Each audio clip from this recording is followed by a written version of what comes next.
Hej, hej, hej, sokoły, omijajcie góry, lasy, doły. Dzwoń, dzwoń, dzwoń, dzwoneczku, mój stepowy skowroneczku. Hej, hej, hej, sokoły, omijajcie góry, lasy, doły. Dzwoń, dzwoń, dzwoń, dzwoneczku, mój stepowy, dzwoń, dzwoń, dzwoń.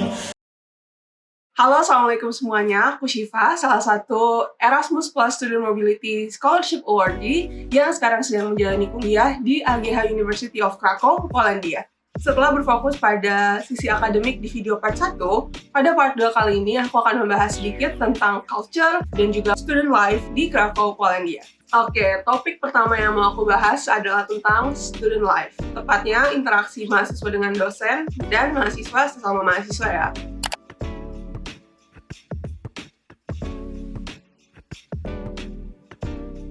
Yang pertama untuk mahasiswa dan dosen cenderung memposisikan dirinya itu sama rata dengan mahasiswa gitu. Jadi barrier atau tuntutan kita untuk respect dan menghargai dosen itu mungkin nggak seberat kalau di Indonesia yang aku rasakan. Maksudnya kayak gimana? Pertama, kalau dalam hal sehari-hari di kelas, menurutku dosen itu lebih terbuka untuk memahami sudut pandang mahasiswanya gitu, memahami cara kerja dan pola pikir mahasiswanya masing-masing, cara mereka nge-approach problem yang diselesaikan misalkan dalam lab atau dalam soal-soal. Dosen itu seolah-olah lebih jadi lawan diskusi atau lawan kita bertukar ide gitu. Jadi gak cuman mewariskan ilmu dan pengalaman dan track record mereka yang sudah mereka pelajari dalam puluhan tahun berkarir, tapi juga mungkin terbuka justru untuk melihat dan memahami cara kerja kita yang baru aja belajar gitu. Dan menurut aku banyak dosen di sini itu belum lepas dari esensi mendasar mereka yang memang passion dan cinta sama bidangnya walaupun udah berpuluh-puluh tahun gitu. Aku kasih contoh nih ya. Ada salah satu dosen aku yang sejak awal mata kuliah dia itu dia bilang kayak, bisa nggak kalian nggak usah manggil prof, nggak usah manggil sir. Kalau mau sebenarnya saya nggak masalah kok dipanggil pakai nama belakang, kayak dipanggil pakai nama depan. Nah, jadi misalkan nama si profesornya ini Jack gitu ya. Dia tuh seolah-olah bilang, kalian tuh kalau di kelas panggil saya Jack aja gitu, nggak usah Mister apa, nggak usah sir, nggak usah prof gitu. Panggil saya Jack aja gitu. Tapi kalau emang nggak enak, Mister nggak apa-apa deh. Padahal beliau ini dosen yang berumur gitu, dan rata-rata dosen di sini hampir nggak ada dosen muda sih, nggak kayak di Indonesia di mana kalau aku sendiri sih ya, mungkin dosen di ITS itu separuh-separuh, ada yang muda, ada yang udah berumur, dan bahkan ada dosen muda itu yang dulunya mahasiswa dosen-dosen yang berumur ini gitu. Jadi dan mungkin dengan kayak gitu kalau di Indonesia kelihatan kali ya, dosen yang muda itu mungkin lebih santai, lebih asik, lebih terbuka most of the time. Tapi kalau di sini hampir semua dosennya itu memang sudah berumur, tapi mindsetnya menurut aku yang lebih open untuk bisa belajar dari mahasiswanya doang gitu. Nggak cuman mau memberikan ilmu dia, tapi juga ingin dapat perspektif baru dari mahasiswanya ini. Alhasil nggak cuma dalam interaksi, tapi dalam proses kita kuliah juga dosen-dosen ini cenderung ingin selalu melibatkan mahasiswanya gitu, dan seolah-olah mereka merasa mahasiswa itu udah punya persepsi baru dan persepsi unik yang bisa mereka tawarkan gitu. Bahkan nih misalkan aku lagi di lab satu mata kuliah, walaupun aku yakin dosennya itu udah ahli banget dalam mata kuliah tersebut pastinya ya, tapi nggak jarang mereka masih mengapresiasi cara kita untuk meng-approach sebuah masalah yang mungkin nggak 100% sama dengan beliau gitu. Dan juga etika di luar kelas gitu ya, jadi misalkan etika menghubungi dosen dan lain-lain, itu juga menurut aku cenderung nggak se-strict di Indonesia gitu. Memang kan culture-nya Indonesia itu culture timur kebanyakan adalah respect the elders gitu kan, respect people who are older than you, who have higher positions than you. Jadi mungkin secara mendasar culture masyarakatnya itu memang beda, dan aku bisa bilang ini tercermin dalam etika menghubungi dosen kalau di sini yang profesional tapi nggak terlalu diwanti-wanti untuk kaku banget, to the point aja gitu. Gak jarang ada dosen-dosen aku yang kayak ini email saya, ini nomor saya, kantor saya di sini. Kalau kalian kapanpun mau diskusi selama dalam jam kerja, datang aja gitu. Nah, bagaimana dengan student life sesama mahasiswa?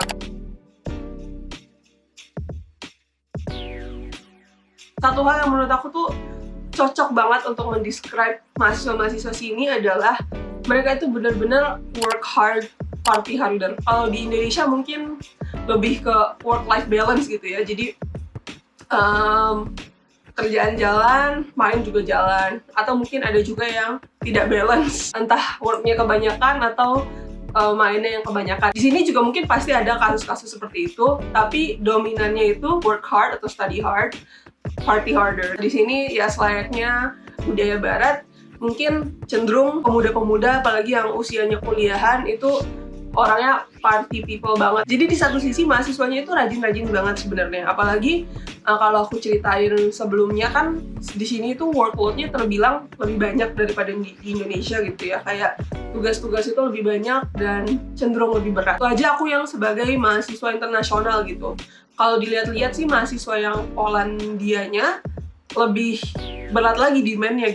Jadi ya kalau aku lihat sehari-hari itu ruang belajar atau perpustakaan pasti banyak mahasiswa di sana lagi belajar, lagi fokus, lagi working hard, atau kadang di sekitar lingkungan kampus banyak mahasiswa yang lagi operating equipment atau ngelakuin eksperimen atau apapun lah itu. Pokoknya aku nggak bisa bilang mahasiswa di sini tuh males atau party mulu atau heboh-hebohan mulu dan nggak serius kuliah. Serius kuliahnya ini kelihatan banget, tapi kelihatan juga bahwa semua ini nggak berarti mereka nggak tahu how to have fun. Ya, they always know how to have fun gitu. Salah satu contoh yang mungkin paling jelas adalah di kampusku itu setiap hari Senin udah pasti bakal ada party di salah satu klub. Dan aku sendiri sih nggak berpartisipasi ya, tapi bisa kelihatan lah gitu dari setiap minggu di grup tuh pasti ada pengumuman kayak kita hari Senin besok partinya temanya Hello Summer atau mungkin temanya Goodbye Winter, atau minggu ini kita temanya Movie Night atau apa gitu. Pokoknya ada aja keseruan setiap Seninnya. Kalau aku lihat tuh hampir selalu rame. Satu yang aku inget banget, jadi aku ada kelas setiap Senin sore dan temen di kelasku ini ada yang anaknya tuh hobi nge-DJ gitu. Dan di salah satu pertemuan tuh anak ini kayak aktif banget dalam diskusi. Dia ngasih pendapatnya, partisipasi lah dalam kelas gitu kayak dan apa yang dia bahas dan apa yang dia omong itu memang berbobot gitu. Dosennya juga menerima dengan baik. Pas kelasnya selesai, malamnya di grup dia ngechat kayak guys jangan lupa ya malam ini kumpul di klub ini soalnya aku malam ini nge-DJ sama si ini gitu. Bahkan uniknya lagi, party culture ini didukung langsung oleh kampusnya sendiri. AGH punya satu event yang terkenal banget sama mahasiswa keliling Krakow ya, bukan cuma mahasiswa AGH. Pelaksanaannya ini 1 bulan sebelum masa ujian akhir, momen terakhir untuk bisa benar-benar refreshing lah sebelum fokus untuk ujian gitu.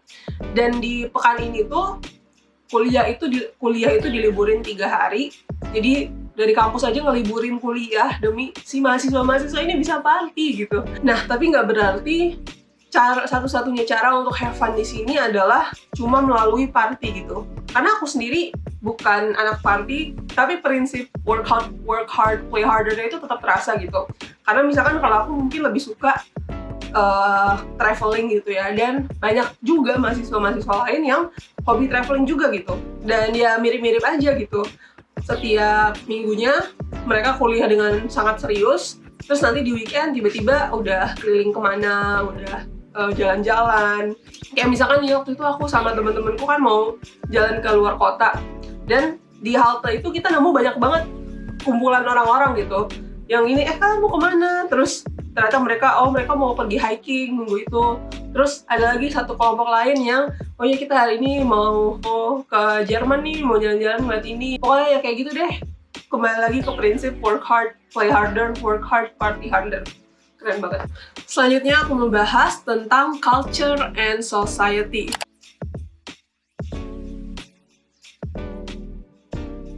Gimana sih masyarakat di sini? Gimana kulturnya di kehidupan sehari-hari?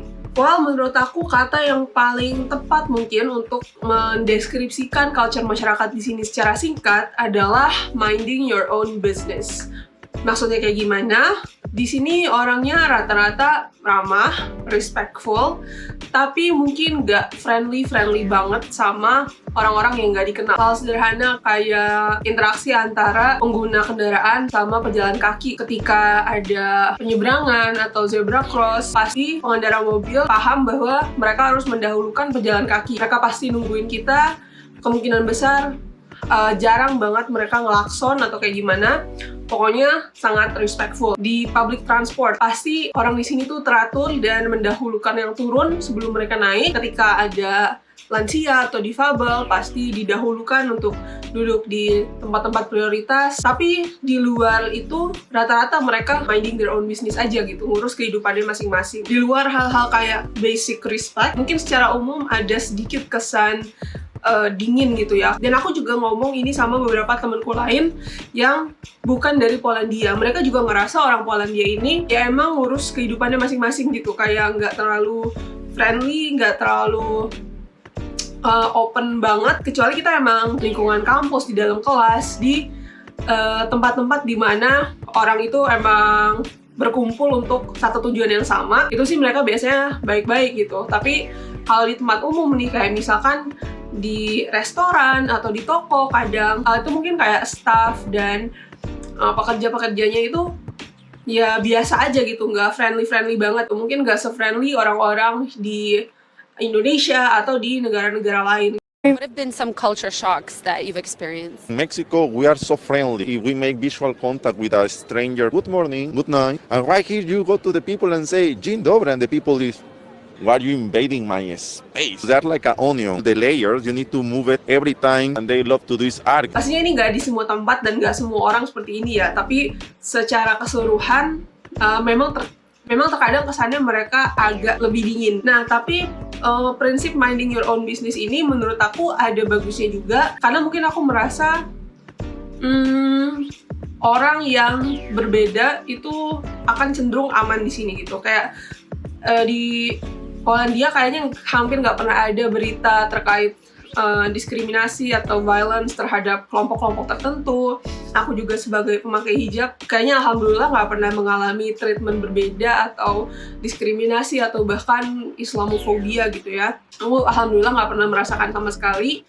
Dan bahkan menurut aku di sini tuh sebenarnya kehadiran Islamnya itu sangat sedikit gitu ya. Jadi makanan halal itu benar-benar sedikit. Kalau yang berlabel dan bersertifikat halal itu dikit banget. Masjidnya juga sedikit dan kecil dan nggak terlalu kelihatan gitu. Keberadaan orang muslimnya itu nggak sebanyak beberapa negara Eropa lain mungkin. Dan nggak cuma umat muslim doang ya, kayak memang kayaknya diversity di Polandia ini, khususnya di Krakow itu terbilang cukup sedikit. Jadi kebanyakan orang ya memang orang asli sini gitu, orang asli Polandia.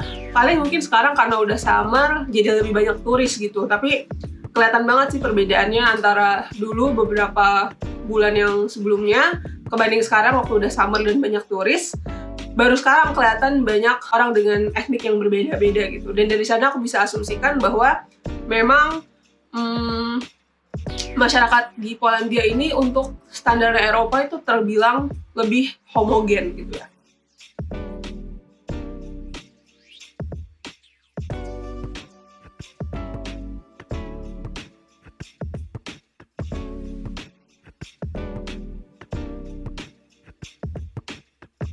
Nah, sekian dulu untuk videoku kali ini. Semoga ada informasi-informasi penting yang bisa teman-teman semua ambil dari videoku.